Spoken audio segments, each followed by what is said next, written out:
Hello friends, कैसे हैं आप लोग। आशा करते हैं अच्छे होंगे। आज आप लोग के बीच उपस्थित है एक नए वीडियो के साथ।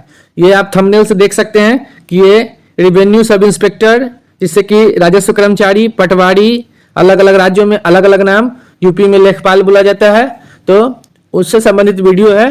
तो चलिए, ये क्या है, वीकली टेस्ट एग्जाम पेपर है। जो वीकली टेस्ट हो रहा है राजस्व कर्मचारियों का, उसी से संबंधित वीडियो है। तो जो भी राजस्व कर्मचारी अभी नवनियुक्त हुए हैं, तो उनके लिए ये वीडियो हेल्पफुल होगा। तो चलिए वीडियो स्टार्ट करते हैं। और वीडियो अच्छा लगे तो चैनल को लाइक, सब्सक्राइब और जितना जितना हो सके शेयर जरूर कीजिएगा। देखिए, क्वेश्चन है साप्ताहिक जांच परीक्षा 2022 का भाग 2 है। इससे पहले भाग 1 हो चुका है, तो साप्ताहिक जांच परीक्षा है। इसमें टाइम दिया जाता है 2.5 घंटे का और प्राप्तांक है 100 नंबर का। यह टेस्ट होता है।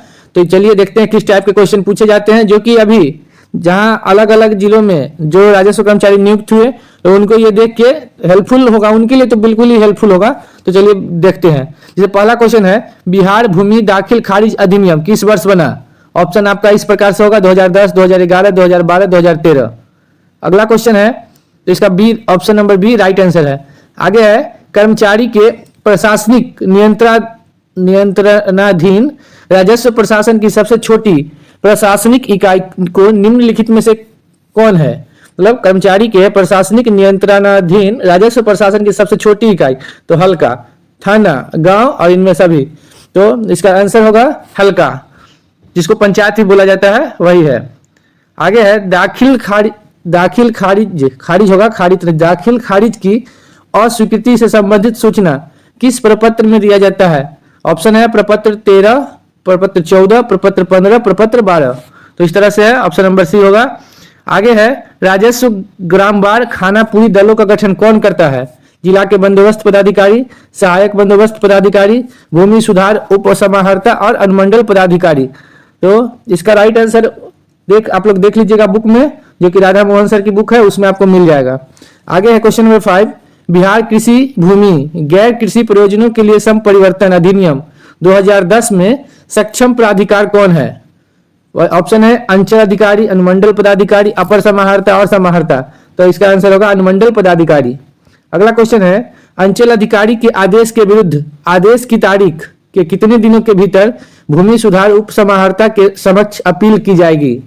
ऑप्शन है 30 दिन, 45 दिन, 60 दिन और 90 दिन। तो इसका जो आंसर होगा वह 30 दिन है। 30 दिन में आप अपील कर सकते हैं। आगे है, अगला क्वेश्चन है, बिहार विशेष सर्वेक्षण एवं बंदोबस्त नियमावली 2012 के अंतर्गत प्रयुक्त शब्द ईटीएस का फुल फॉर्म क्या है। तो इसका फुल फॉर्म है, क्लास में सर बताए हैं, इलेक्ट्रॉनिक टोटल स्टेशन। ईटीएस है इलेक्ट्रॉनिक टोटल स्टेशन। यह कल के ही क्लास में बताया गया है। आगे है, बिहार भूमि सुधार अधिनियम किस वर्ष बना। तो यह ऑप्शन है 1950, 1956, 1961 और 1976। तो बिहार भूमि सुधार अधिनियम 1950 में बना। आगे है, बिहार भूमि आयोग के अध्यक्ष कौन होते हैं।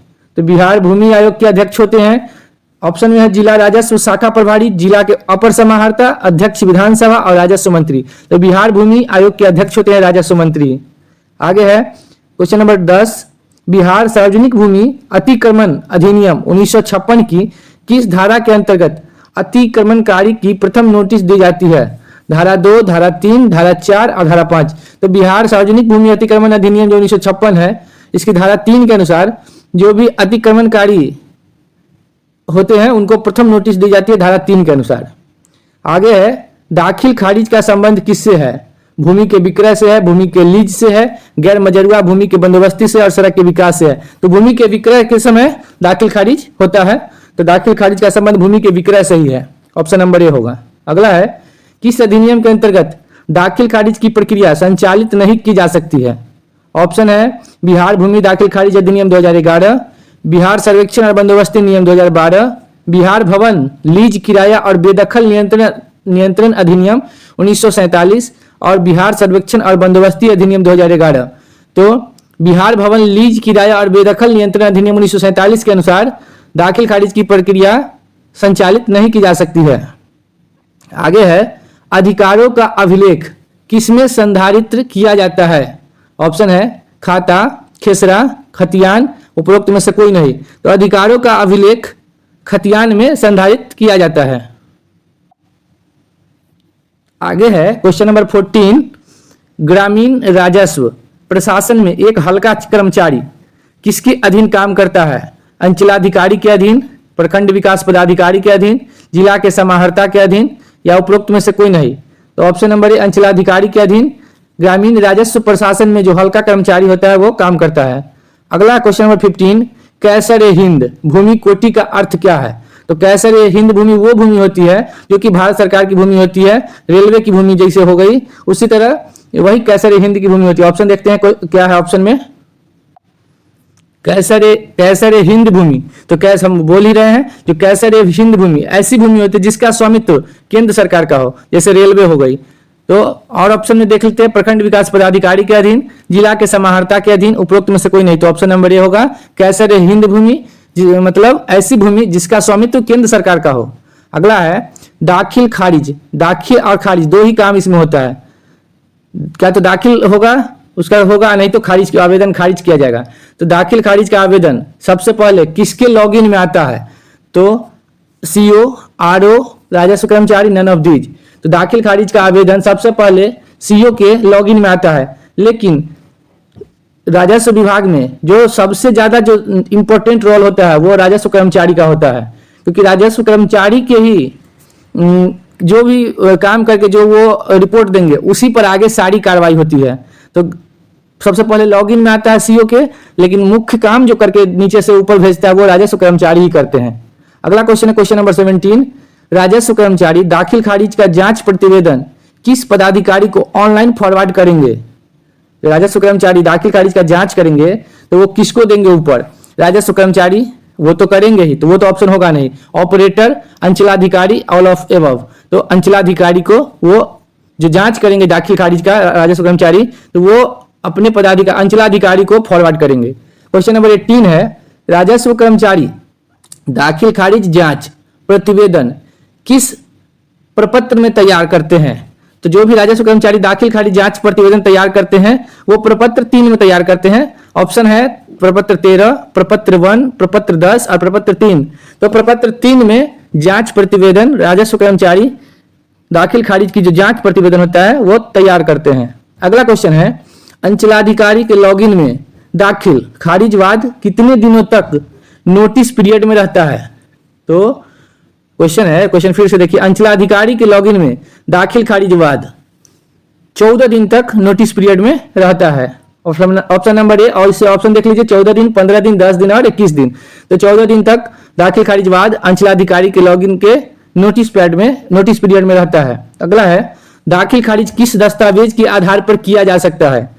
तो ऑप्शन है क्रय विक्रय दस्तावेज, दान पत्र, विनिमय, ऑल। तो ऑल होगा। दाखिल खारिज सभी दस्तावेज के आधार पर किया जाता है। दान पत्र क्या होता है?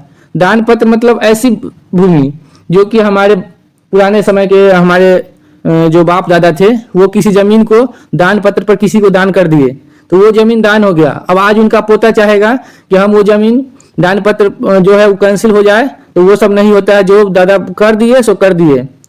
आगे है, दाखिल खारिज किस दस्तावेज के आधार पर अस्वीकृत किया जाता है? तो ये देख लीजिए, इसमें ऑप्शन है बाजी दावा, बंटवारा, न्यायालय का आदेश या डिक्री और दान पत्र। तो ये आप लोग राधा मोहन सर की बुक में देख लीजिएगा, ये क्लियर नहीं है। दाखिल खारिज किस दस्तावेज के आधार पर अस्वीकृत किया जाता है, तो ये आप देख लीजिएगा, ऑप्शन ए और ऑप्शन सी में अंतर है।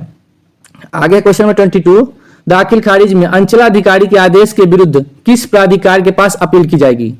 तो क्वेश्चन ध्यान से देखिए, दाखिल खारिज में अंचलाधिकारी के आदेश के विरुद्ध किस प्राधिकार के पास अपील की जाएगी? ऑप्शन है भूमि सुधार उप समाहर्ता, अनुमंडल पदाधिकारी और अपर समाहर्ता। तो दाखिल खारिज में अंचलाधिकारी के आदेश, जो भी आदेश है उसके विरुद्ध डीएसएलआर साहब होते हैं, तो उनके पास अपील की जाती है, जिसको भूमि सुधार उप समाहर्ता बोलते हैं। Option number A right answer होगा।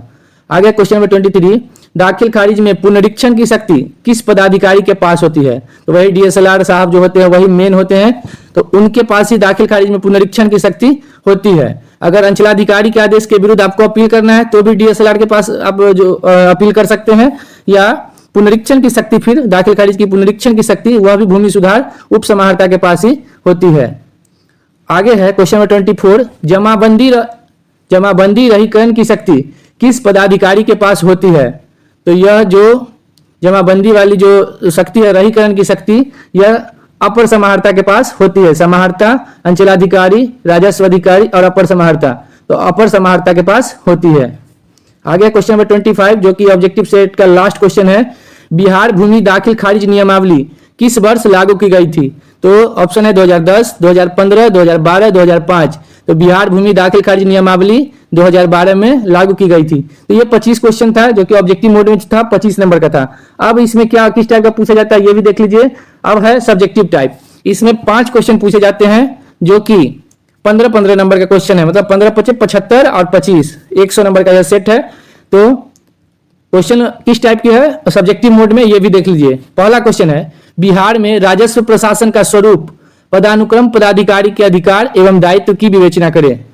राजस्व प्रशासन का क्या स्वरूप है, उसके जो पद के अनुसार अनुक्रम में जो पदाधिकारी है और उनके अधिकार और दायित्व, उसी के बारे में इसमें विवेचना करना है, इसमें लिखना है।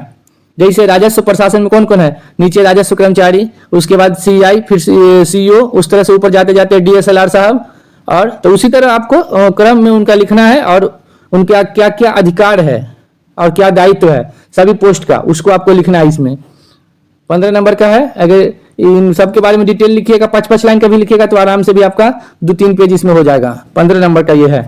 दूसरा है डिजिटलाइज जमाबंदी या खतियान की प्रविष्टि में परिमार्जन की प्रक्रिया क्या है, तो ये आप देख लीजिए।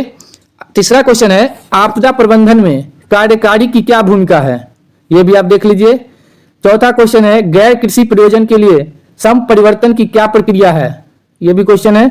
और अगला है, भू अर्जन अधिनियम 2013 क्या है, तो यह भी आपका क्वेश्चन है। तो मतलब जो भी आपका इस तरह से जहां आप किसी भी जिले में आप नियुक्त हुए हैं तो आपका जब टेस्ट होगा तो इसमें वही होगा, 25 क्वेश्चन ऑब्जेक्टिव रहेगा और जो कि 25 नंबर का एक नंबर का होगा, 25 नंबर का होगा, और 5 क्वेश्चन आपका सब्जेक्टिव मोड में होगा जिसका कि आपको आंसर लिखना पड़ेगा। तो जो भी आपको ट्रेनिंग मिलेगा उसमें आप धीरे धीरे समझिएगा, और ये सभी चीज के बारे में आप जब काम कीजिएगा अपने ब्लॉक में जाके, अपने पंचायत में जाके जब आप काम कीजिएगा तब वहां आपको ज्यादा अच्छा से इस सब के बारे में जानकारी हो पाएगी। क्योंकि अभी जितने भी स्टूडेंट इसमें बहाली हुए हैं सब लुसेंट, एसपीडी और आरएस अग्रवाल ये वो पढ़ के आए हैं, तो उनको थोड़ा अभी ये सब समझने में थोड़ा टाइम लगेगा, लेकिन जब आप कार्य क्षेत्र में जाइएगा, फील्ड में जाइएगा, तब आप अच्छा से इस सब चीज के बारे में समझ जाइएगा। तो इसी टाइप का आपका क्वेश्चन है।